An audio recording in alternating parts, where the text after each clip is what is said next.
gurceel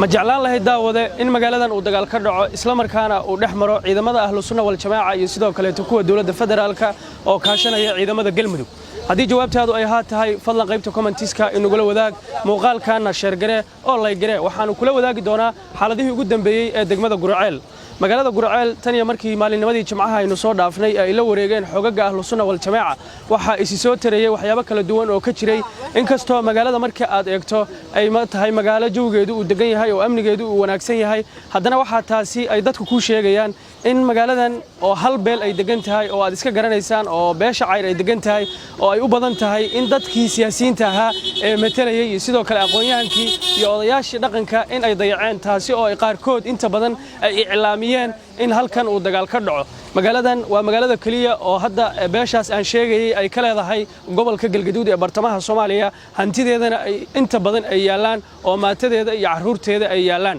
waana mid dadku inta badan ay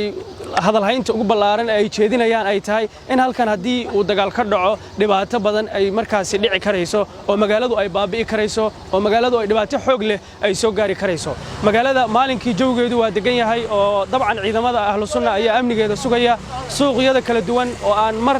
booqday waxa indhahaygu qabanayeen kaamiradan aad ka arkaysaan xilligan adinka daawanaya dabcan suuqa oo dadku jawi nabdoon ay ku ganacsanayaan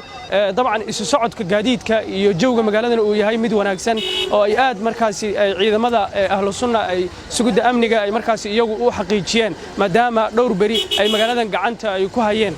waxa kale oo dabcan soo yeertay oo bulshada reer gurceelkaana ay aad u hadal hayaan wasiirkii amniga galmudug Axmed Macallin Fiqi oo ku dhawaaqay isagu in uusan magaaladan hadda aanu joogno uusan soo weerari doonin sabab la xiriirta in halkan ay gacanta ku hayaan ciidamada ahlu sunna iyo sidoo kale culimadooda ay joogaan oo aysan marnaba uusan raali ka ahayn in halkan la soo weeraro ayna isku khilaafeen isaga iyo sidoo kale madaxda galmudug oo ugu horeeyo madaxweynaha galmudug Axmed Cabdi Kaariyo Qoorqoor in gurceel la soo weeraro dadku aad bay u hadal hayaan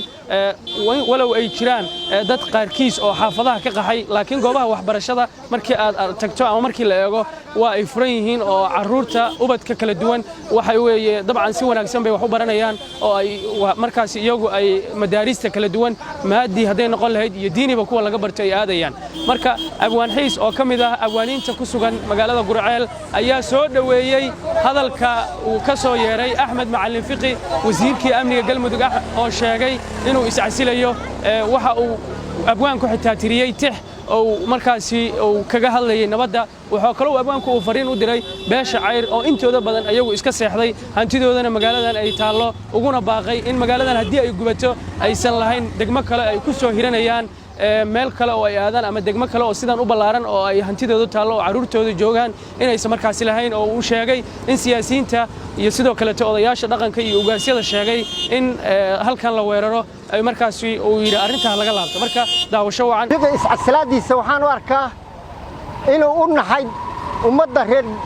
galmudug qaas ahaan ummadda reer galgaduudeed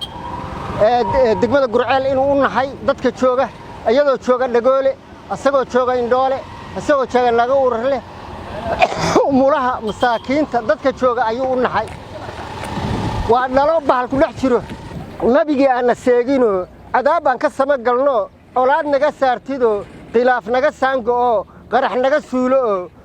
sidaan doonno ka helnaa danteenu ku saabsantee ha naga seereyn baryahe nasaacid ilaahayow nasaabax ilaahayow waaxido